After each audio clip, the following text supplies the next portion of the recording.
Ramsey Musallam, Team Jackson, Ramsey Musallam.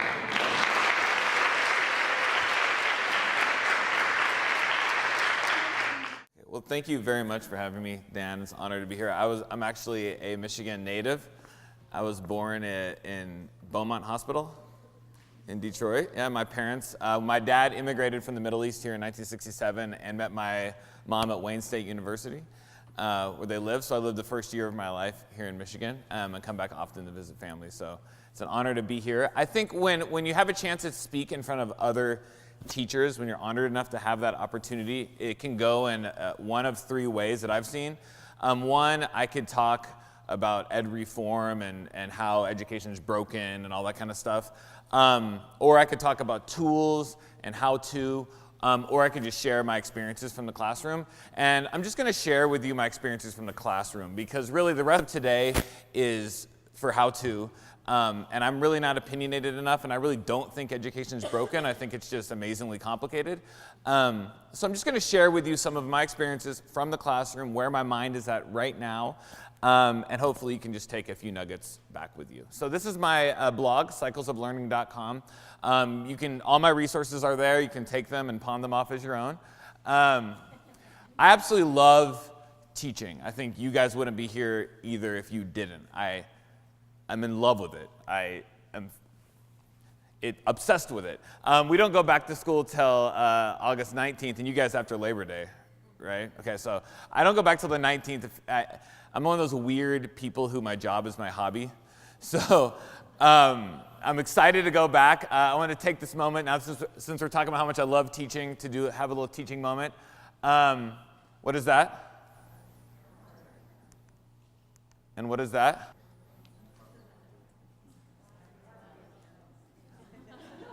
Do you see it?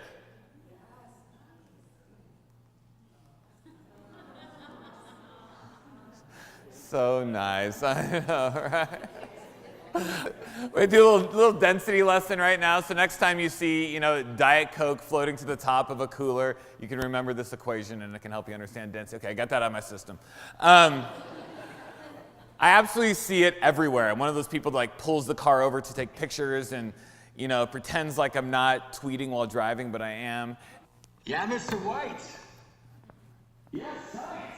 I mean, I absolutely see it everywhere. Name the movie.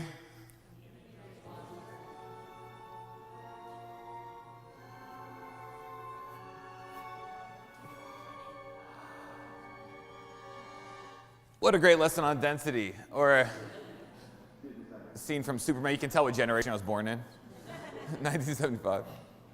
You guys spare one of these? Sure, Superman. Yeah, Superman. Are you kidding?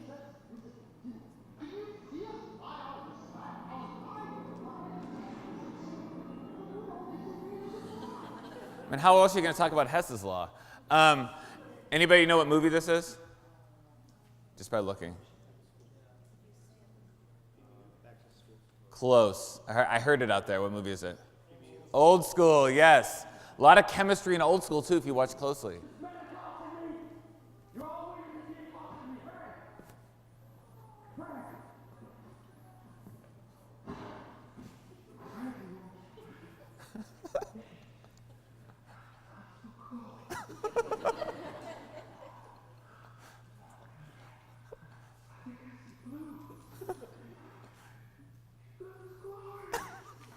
I don't know if you saw that great Beerslaw plot in the back there on the board as he was running out. Pretty awesome. Absorbance versus frequency. I recently stepped down this year from department chair, and my department had a little going away present for me, and this is what our new department chair, Mark Pagano, said to me when they gave me a $100 Amazon gift card. Dude, you're not allowed to use this gift card on anything stupid for your chemistry class. Buy yourself something. But I don't think Mark knew that I was going to go to dinner that night and see a giant Jenga tower at the pub that I was at. So I had to get on and buy it, obviously. And it worked out really well in science camp this summer, which was awesome. That is right there. This one speaks for itself. I don't think he knew about Ryan Jew, a master Rubiks Cube solver in my class. who would solve Rubik's Cubes with his feet underneath the table during class. So that inspired me to get a class set of Rubik's Cubes, because how else am I going to teach about entropy? And since I'm there, I might as well get some magnets, May 4th, and then some dodgeballs to talk about collision theory. So I'm spending all my money on this. I'm sure you guys can empathize with this. I'm constantly doing it at home. This is a quote from my wife, literally. Rams, seriously, stop burning stuff in our apartment. It isn't safe. So I actually got on my old phone and found some footage. So.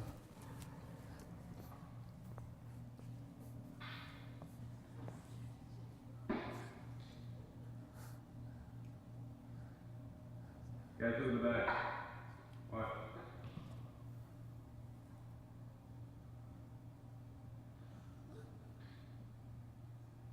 Now you say it. I love my daughter in the background here. Like, what's she doing?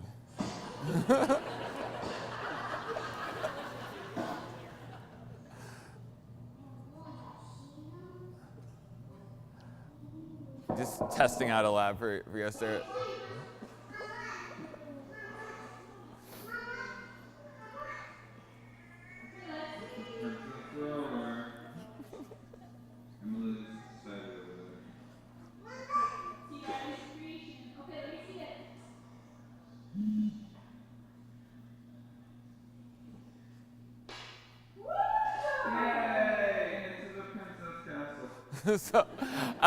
So I absolutely love teaching, and I'm sure all of you guys could pull up your phones and have exactly the same kind of slideshow if you wanted to. I love our students so much. I love Ryan, who I mentioned with the Rubiks Cube. I love him not because the things he does in the classroom, but how quirky and weird and awesome he is. He posts videos on YouTube about his recent Rubik's Cube accomplishments. He recently set out to learn how to solve 5 in a row blindfolded, and recorded a video of himself doing it. So I just want to play it for you right now because it's an awesome thing just to watch.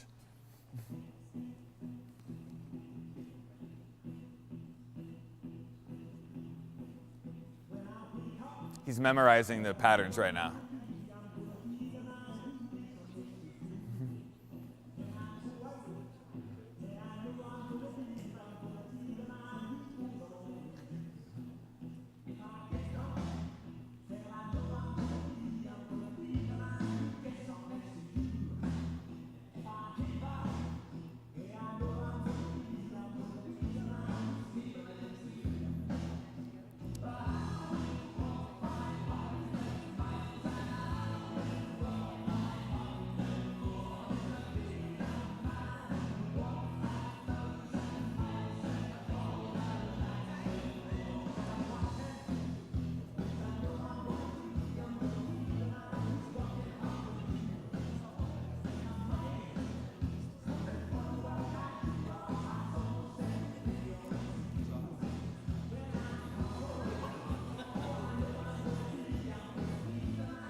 See it?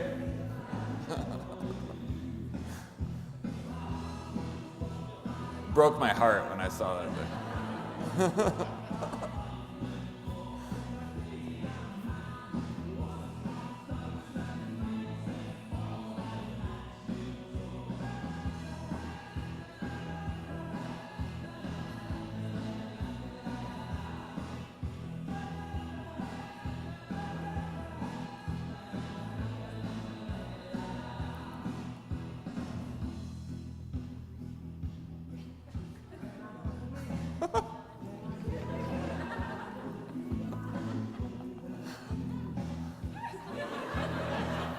So good.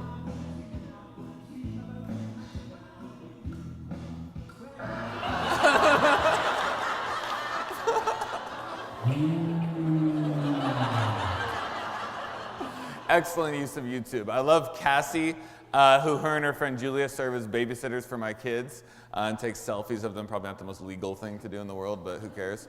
I love Maddie, who's always constantly doing chemistry experiments at home and sending me text messages of it. I love this one.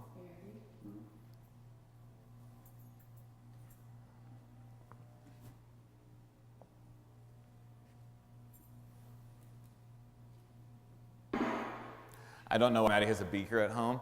I love Natalie Escobar, who in her valedictorian speech this last year reminded us all that life is this messy, messy human experience, and I thought it was such an amazing insight from somebody so young. I love students who send me random text messages of them cutting pennies up. And this one from somebody who looked at her stuff for her contact lens and was like, how the heck does this stuff work? I love Brendan, who wants to know what a smell is, and I can reply back and be like, let's talk in class. I'll fart and we can analyze it. I mean, what a great, great enriching conversation to have with your kids. I love that we can have honest conversations like this one that I had about 4 weeks ago when I asked casually, crossing my fingers, how'd you do on the AP? I got a 2, right? And I never thought that like my emotion can be so connected to what the 16 and 17-year-old human being thought, right? And how they were. I feel like they're like emotional vampires, right?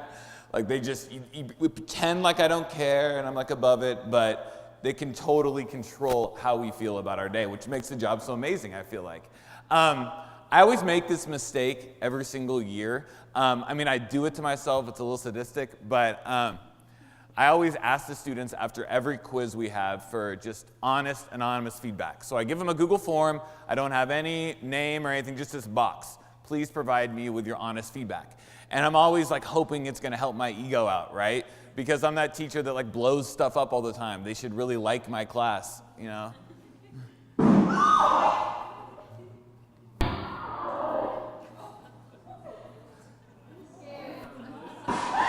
Right? So these are actual screenshots from the Google form, all right? Normally what I do is I show the quotes, but I got back to my old drive and I was like, I'm gonna show you the actual screenshots. This is like 2010, right? I loved watching you blow stuff up, but I still don't have a clue what stoichiometry is. Even though I'm not planning on studying science at all in college, your class was the only one I looked forward to this year. Okay, yeah, make me feel better. It seemed, to be perfectly honest, that you were experimenting on us. And look at these. These are all like the same period. I hate it when the problem looks different on a test. Stop trying to be all creative and stuff. Like if you ask for honest feedback, you are going to become an alcoholic, right? It's crazy. Not sure what this stuff means, but I got an A, so guess I do. And then I love this. I consider you a friend. Right? It's so beautiful. They can separate the two really nicely. And I love this one. They always throw in the to be honest. To be honest, I feel like I could solve all of the problems all year long, but I didn't like it or appreciate it, to be honest. When you started changing the way it looked on the test. Advice for next year. Stick with the practice test looking like the real test thing.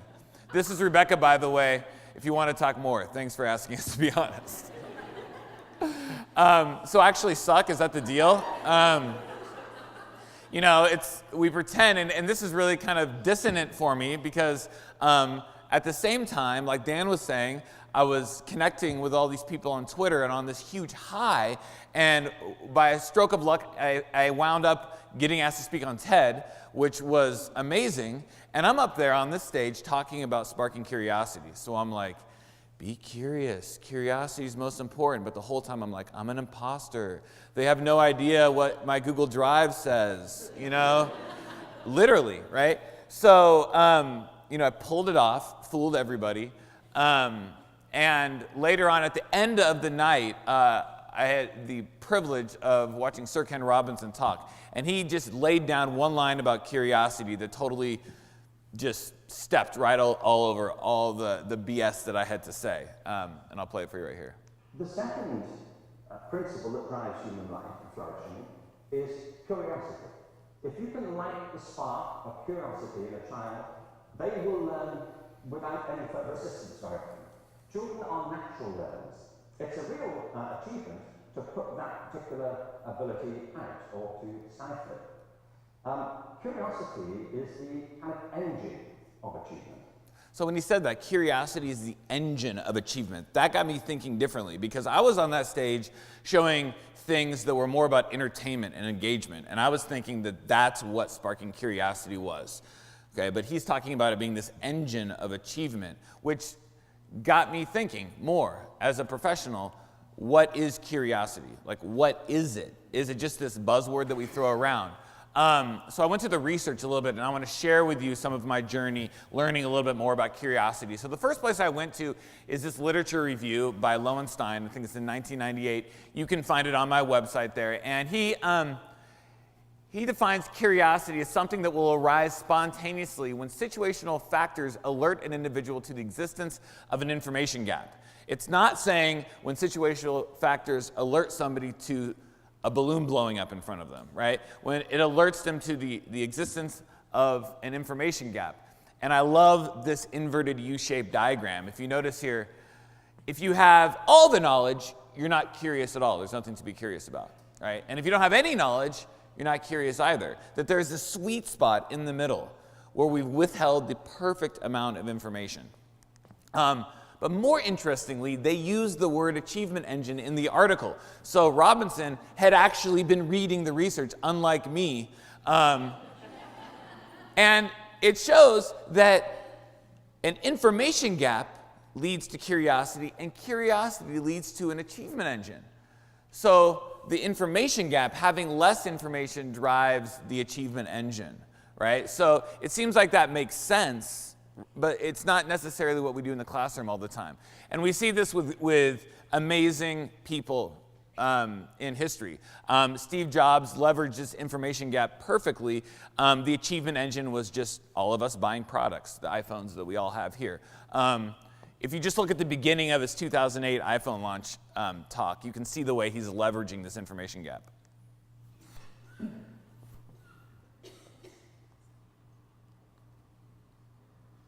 This is a day I've been looking forward to for 2.5 years.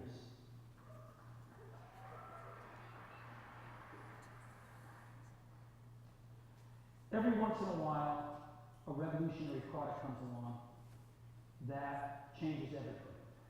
So he does this for about 15 minutes, right? And everybody sitting there knows that they're about to get a phone. But the moment that he reveals this phone, I mean, the achievement engine is just crazy. The stocks go up, it's nuts. That he's just leveraging the fact that they know what they're there for, and he's just forcing them to ride this achievement gap or this information gap.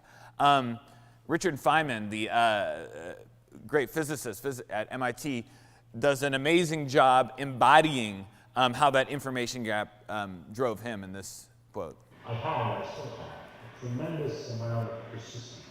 Once I get out of a puzzle, I can't get off.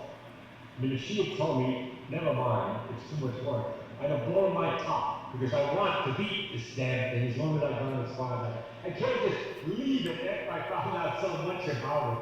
So I love that, and we see it in the movies as well. J.J. Abrams of Lost and a myriad of other things was a genius at leveraging this idea of the information gap, the intentional withholding of information.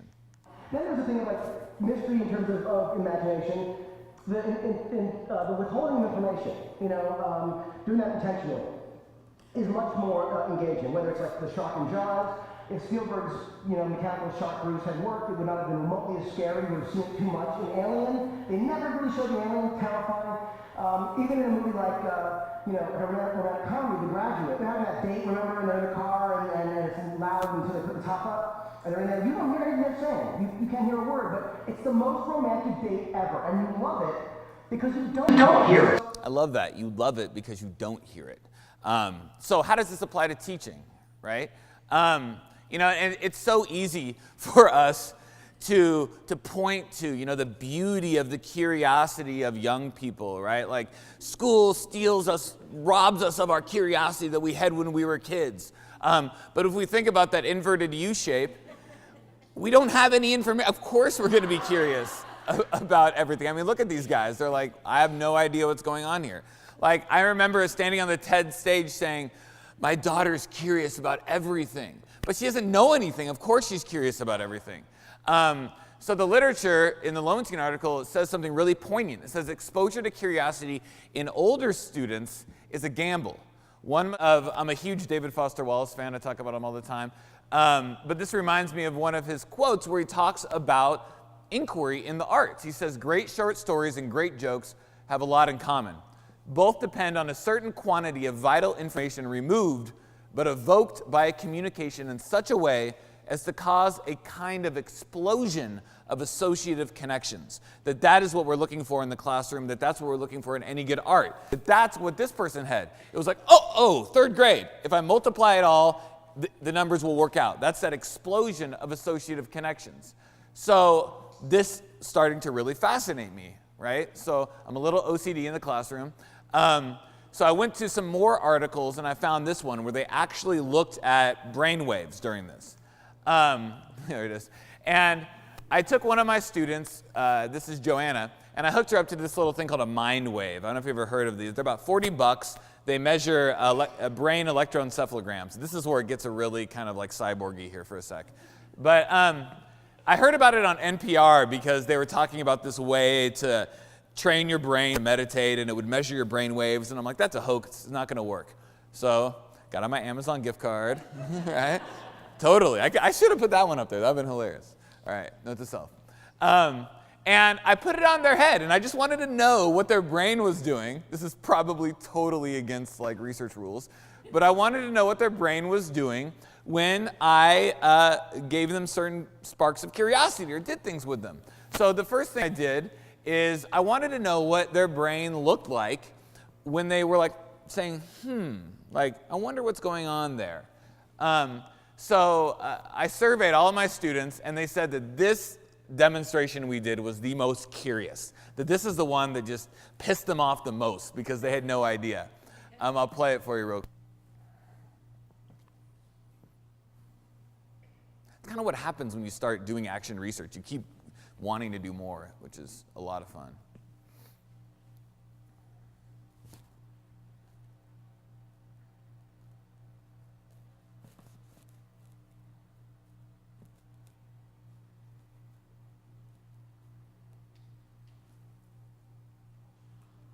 Right? So I wanted to know what was going on in their head when that happened, right? So here's Erin Lithgow, and I got a screencast here going of her watching this, and then that's the output of what's going on in her brain while she's watching it.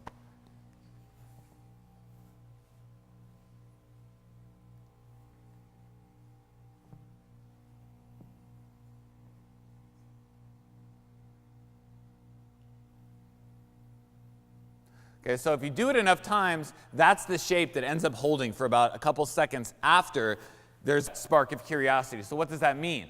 If you see at the top, there's this dip in the delta region. So the delta is that subconscious area of our brain. So she's very aware, no subconscious, right? And there's a dip in the beta region there on the left. She's not alert or agitated. So this is exactly kind of the shape we want when kids are engaged. Okay, so that was fine, but I want to know actually what was happening inside that kid's head when he had that explosion of associative connections, that aha moment, that, oh my gosh, third grade, I can solve this problem. It's really not any different. Because this is the thing that the student hated that I did, making the practice test look like the real test thing. Okay, so I did the same thing. I'm not going to share the video because it took a while, but I took a student, and I kept doing it until somebody had the aha moment, right? And I wanted to know what their brain showed, and it was really fascinating. This was the shape. Okay, and this was a shape that happened about a few seconds before the flash of insight, and we were just watching them solve the problem. And it didn't make any sense to me, right? Everything is opened up. They're accessing their subconscious, and they're alert, and they're agitated. What the heck is going on here? So the research talks about this. It talks about this sudden burst of delta and gamma that happens at that moment of insight. So what's really happening when we have a stroke of insight is we're accessing our subconscious. We're accessing our long-term memory that says, we know this stuff. We know what's happening here. We pull from that and we solve the problem, right? So I'm in the process right now of trying to replicate this. I think it's really, really fascinating. You know, go back to Wallace, this is that explosion of associative connections that he's talking about. It's not just him being a snarky postmodernist literary, superhero. He actually was on to something that was happening cognitively in our brain, which fascinates me. So it gets to this idea that teaching is more art than it is science. And where does EdTech fall into this then? Okay, so if here we are, and we're trying to really negotiate this information gap, where does EdTech fall into it? Okay, so I think I have the answer right here, actually. Let me play it for you.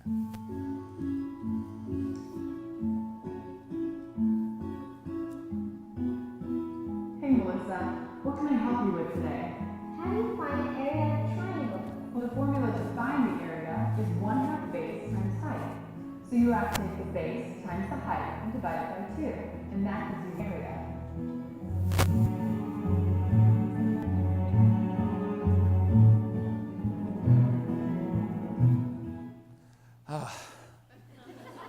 That's it, right? Right? So, I mean, it's obviously not that simple. I mean, it's so overwhelming. Like when I started off, I was really into making these instructional videos. So I'm like, okay, Camtasia Mac, that's the way to give a Mac. I can use Camtasia, but then I'm like, there's ScreenFlow. ScreenFlow is so much better than Camtasia Mac to make my videos. But then there's Camtasia Studio that can do online quizzing. But Screencast-O-Matic is free, but ScreenR is easier than Screencast-O-Matic. But my Mac can do it online free using QuickTime. But what if I have an iPad? Am I going to use Show Me or Educreations or Explain Everything? But Google Drive can insert videos directly in, but now I have a Chromebook, so I guess I got to go to Snagit because they have it. But I need to use Socrative so I know if they even get any of this stuff. But they have an iPad, so I need to use Infused Learning because it has tablet functionality. But if I want to control all their computers, I have to use Nearpod, but I can hack up Google Forms to do that. But in Harvard, they're all using Learning Catalytics, so it's Harvard, so I got to use that. Okay, but my school already bought into Moodle, but now they're switching to Edmodo because it looks like Facebook. Or Schoology, they're not sure. But Canvas is what higher ed uses, so that might work. Or Google Sites, Google Plus, but now we have Google Classroom. But everyone's on Facebook anyway. So there's so much going on there. And as corny as it sounds, tech is just really a brush. I love what Rustin Hurley says, that technology won't turn a good teacher into a bad teacher into a good one. But a good teacher using technology well can do great things. And to me, I embody that well idea as the ability to make these associative connections through the information gap that Wallace talks about. So what are a few of the brushes that I use? My phone is my biggest brush. It allows me and my students to capture moments like this in class where the students realize that if they put 2 candles under a jar, the top one's going to go out first, which leads to this explosion of associative connections as to what's really putting that candle out. It turns out it's the carbon dioxide, not the oxygen. Or YouTube, because I can find videos like this online for my students and push them out really, really, really quickly to them, okay? Which can allow a WAD to send me back this video being YouTube that night. I'm off the roll, this is super cool. No. I love Blogger, okay? Not because I can just make a blog or have an online presence, but because it allows you to post via email, which is ubiquitous across all devices. So now any kid can have a blog like this group who's sharing their work while I was gone one day via a demonstration that I showed in class. I love Remind 101, which is now called Remind, because I can text message my students because that's ubiquitous as well. Not because I can send them reminders of their homework, but because I can mess with them and do stuff like this. Let's line up all my blocks. I'm going to send out a challenge. First person to come into room 206 and draw the correct fluid structure for H2O2 gets, I got a good price, $1. Send it out, and we're just going to wait. I'm telling you, you can try anything, but they're checking text before anything else. The camera by the door. This is totally real time, by the way, too. Tell you, that would have not happened with Schoology or email. I love the way they don't take their backpacks off.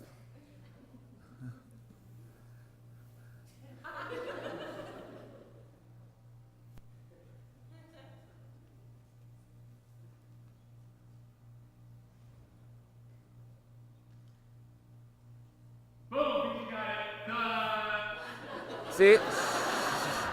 That's the explosion of that's the associative connection that Misha made, that the technology allowed me to do, that Wallace and her own cognition in her head called us to do. I'm obsessed with this new thing called Tuva Labs now, which suddenly takes the idea of making a data visualization like this, and it makes it really, really, really simple.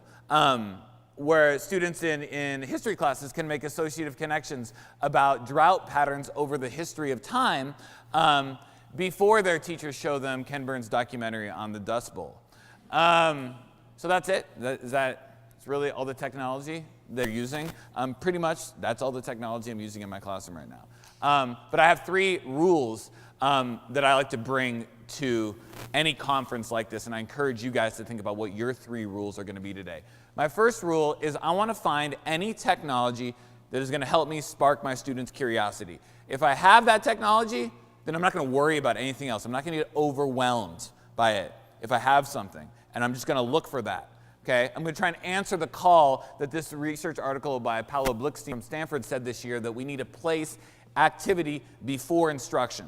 Any type of technology that's going to allow me to put the Diet Coke experiment before me doing that simple, stupid algorithm that I showed you earlier. Okay? That's going to drive you to the model is something that to me is good technology. I want something that's going to fuel disorder. And what I mean by that is something that's going to embrace that messy human experience that Natalie talked about. Something that's going to show my students that it's okay to experiment, it's okay to try, that the scientific method isn't just reserved to that one part of chapter 1 that we all skip in our textbook anyway, that it's what we do in the classroom every day. Only if it was easy as this. Can you find that thing? Not yet. Operator. Take out your pilot program from YouTube helicopter. Hurry.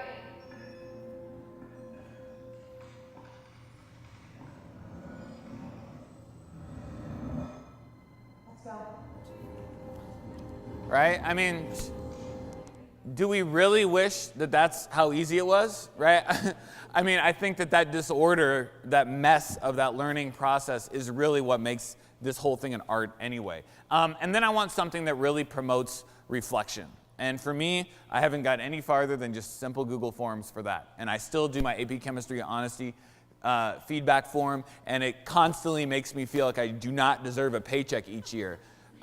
It's that thing when you go to like rate my teachers and you're like, oh, I don't want to look, you know?